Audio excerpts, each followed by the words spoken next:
আমন্ত্রণ জানাচ্ছি আপডেট সংবাদে। শুরুতেই জানিয়ে দিব গুরুত্বপূর্ণ শিরোনাম, এরপরেই থাকবে বিস্তারিত। যুদ্ধবিরতির মধ্যেই লেবাননের দক্ষিণে ইসরায়েলের ড্রোন হামলা। এদিকে ইউরোপের জন্য সবথেকে বড় হুমকি চিহ্নিত করলেন ন্যান্স। ইরানের 90% তেল রপ্তানি বন্ধের পরিকল্পনা করছে যুক্তরাষ্ট্র। সর্বশেষে জানিয়ে দিব ইউক্রেনের দুর্লভ খনিজ সম্পদের অর্ধেক মালিকানা চান ট্রাম্প। যুদ্ধবিরতির মধ্যেই লেবাননের দক্ষিণ অঞ্চলে ইসরায়েলের ড্রোন হামলা। যুদ্ধবিরতির মধ্যেই লেবাননের দক্ষিণ অঞ্চলে ড্রোন হামলা চালিয়েছে ইসরায়েল। গতকাল হামলার ঘটনা ঘটে, তবে এতে কোনো হতাহতের খবর পাওয়া যায়নি। ফরাসি বার্তা সংস্থা এপি তাদের এক প্রতিবেদনে এ খবর জানিয়েছে। খবরে বলা হয়, ইসরায়েল ও হিজবুল্লাহর মধ্যে ভঙ্গুর যুদ্ধবিরতির শেষের দিকে এই হামলা হলো। লেবানিজ সরকারি গণমাধ্যম এ খবর জানিয়েছে। রাষ্ট্রীয় বার্তা সংস্থা ন্যাশনাল নিউজ এজেন্সি জানিয়েছে, একটি ইসরায়েলি শত্রু ড্রোন আয়েনাহতার শহরের পাশে আঘাত এনেছে, তবে কেউ হতাহত হয়নি এবং ড্রোন পর্যবেক্ষণ বিমান এখনও এই এলাকায় উচ্চতায় উড়ে যাচ্ছে। ইসরায়েল ও হিজবুল্লাহর মধ্যে যুদ্ধবিরতি 27 নভেম্বর কার্যকর হয়েছিল। এর আগে তাদের মধ্যে 1 বছরের বেশি সময় সংঘর্ষ হয়, যার মধ্যে 2 মাসের পূর্ণাঙ্গ যুদ্ধ রয়েছে। চুক্তির অধীনে লেবাননের সামরিক বাহিনী দক্ষিণে জাতিসংঘ শান্তিরক্ষীদের সঙ্গে একযোগে মোতায়েন হবে এবং ইসরায়েলি বাহিনী 60 দিনের মধ্যে নিজেদের সেনাদের প্রত্যাহার করবে। পাশাপাশি হিজবুল্লাহকে সীমান্তের কাছাকাছি অবস্থান ছেড়ে দিতে হবে। চুক্তির সীমা পরবর্তীতে 28 ফেব্রুয়ারি পর্যন্ত বাড়ানো হয়েছে, কিন্তু দুই পক্ষই একে অপরের বিরুদ্ধে লঙ্ঘনের অভিযোগ তুলেছে এবং ইসরায়েলি বাহিনী মোতায়েনে আক্রমণ চালাচ্ছে। একজন শীর্ষ ইসরায়েলি নিরাপত্তা কর্মকর্তা বৃহস্পতিবার বলেছে, মার্কিন ফরাসি মধ্যস্থতায় স্পষ্ট যুদ্ধবিরতি চুক্তি অনুযায়ী নির্ধারিত সময়সীমার মধ্যে তাদের সামরিক বাহিনী লেবাননের ভূখণ্ড থেকে সরে যাবে এবং লেবাননের সেনাবাহিনীকে অঞ্চলগুলো স্থানান্তর করবে।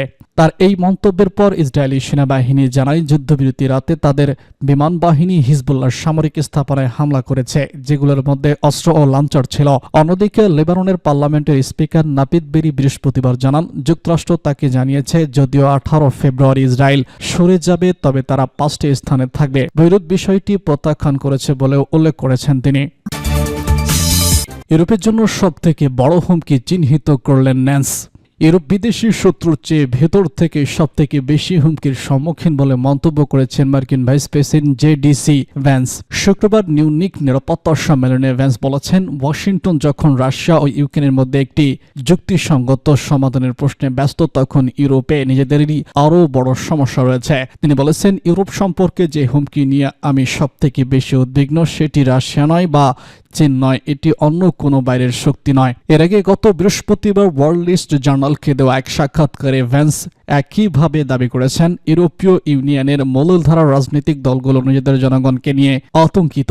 ভিন্নমত পোষণ করে ভুল তথ্য বলে উড়িয়ে দেওয়া ইউরোপীয় চেষ্টার সমালোচনা করেন তিনি। এছাড়া রোমানিয়ার নির্বাচন বিতর্ক ছাড়াও তিনি অভিবাসী বিরোধী অল্টারনেটিভ ফর আর্মি দলের কথা উল্লেখ করেছেন। ইরানের 90% তেল রপ্তানি বন্ধের পরিকল্পনা করছে যুক্তরাষ্ট্র। মার্কিন যুক্তরাষ্ট্র ইরানের তেল রপ্তানির পরিমাণ কমিয়ে 10% নিচে নামিয়ে আনার পরিকল্পনা করছে। সার্বত্রিক চাপ প্রয়োগ করে ইরানের তেল বাণিজ্যের এই পরিণতি করতে চায় বর্তমান প্রেসিডেন্ট ট্রাম্প। স্থানীয় সময় শুক্রবার মার্কিন গণমাধ্যম ফক্স বিজনেসকে দেওয়া এক সাক্ষাৎকারে একথা জানিয়েছে যুক্তরাষ্ট্রের ট্রেজারি সেক্রেটারি স্কট রেন্স। তিনি বলেছেন, প্রতিদিন 15 থেকে 16 লাখ ব্যারেল তেল রপ্তানি করে ইরান। যুক্তরাষ্ট্র এটিকে 1 লাখে নামানোর জন্য কাজ শুরু করেছে। গত সপ্তাহে ইরানকে পরমাণু খাতে এগিয়ে যাওয়া থেকে রুখতে সার্বত্রিক অর্থনৈতিক চাপ প্রয়োগের নির্দেশ দেন মার্কিন প্রেসিডেন্ট ট্রাম্প তার প্রথম মেয়াদে এই লক্ষ্য নির্ধারণ করেছিলেন।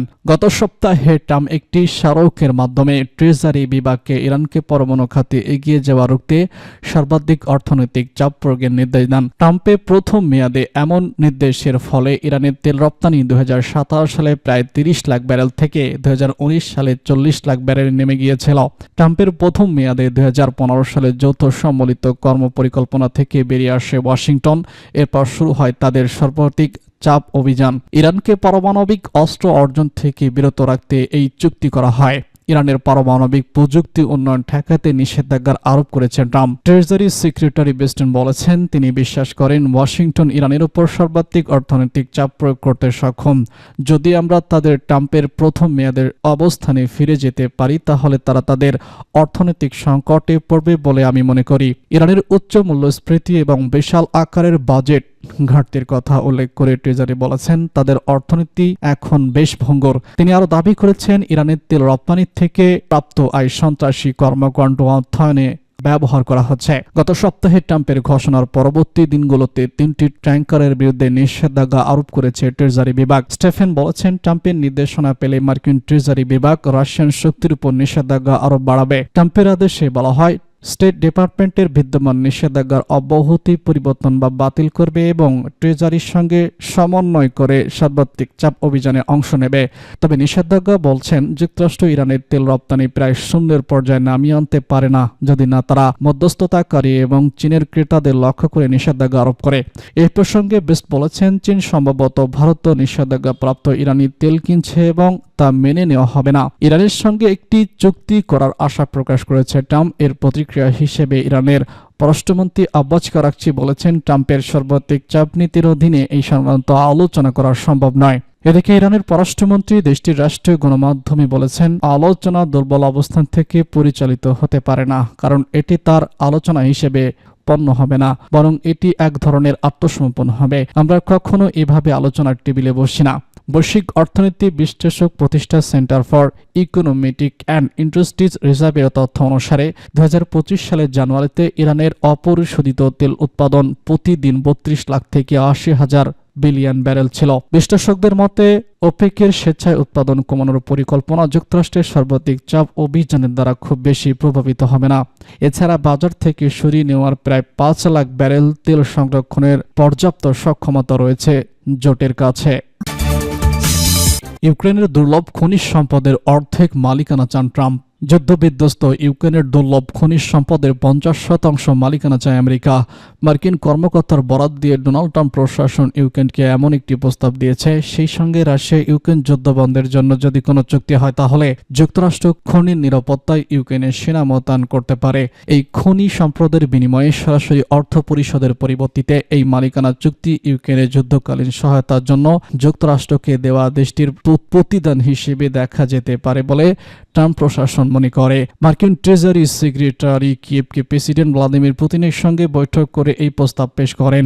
বৈঠকের পর ভেন্ট বলেছেন এই খসড়াটি প্রেসিডেন্ট ট্রাম্পের আকাঙ্ক্ষাকে প্রতিফলিত করে, তবে তিনি বিস্তারিত কিছু জানাননি। জেলেনস্কি বেস্টের দেওয়া চুক্তিপত্রটি তখনই সই করেননি। তিনি বলেন আলোচনার জন্য সময় প্রয়োজন। তিনি জানান মিউনিখে পৌঁছানোর আগেই তিনি এবং তার দল এই নথির সমস্ত বিবরণ পর্যালোচনা করবেন। মিউনিক নিরাপত্তা সম্মেলনে জেলেনস্কি বলেছেন তার আইনজীবীরা কিয়েভে বেসমেন্ট কর্তৃপক্ষ উপস্থিতির নথির বিষয়ে পরামর্শ দেবেন এবং কিছু পরিবর্তন আনতে পারেন। তিনি এই প্রস্তাবটিকে নিরাপত্তা চুক্তি হিসেবে নয় বরং একটি স্মারকলিপি হিসেবে উল্লেখ করেন। এর আগে ফক্স নিউজের সঙ্গে আগের সাক্ষাৎকারে ট্রাম্প বলেছেন তিনি যুক্তরাষ্ট্রের জন্য ইউক্রেনের $500 বিলিয়ন মূল্যের দুর্লভ খনিজ সম্পদ চান এবং ইঙ্গিত দিয়েছেন যে কিয়েভ এতে রাজি হয়েছে।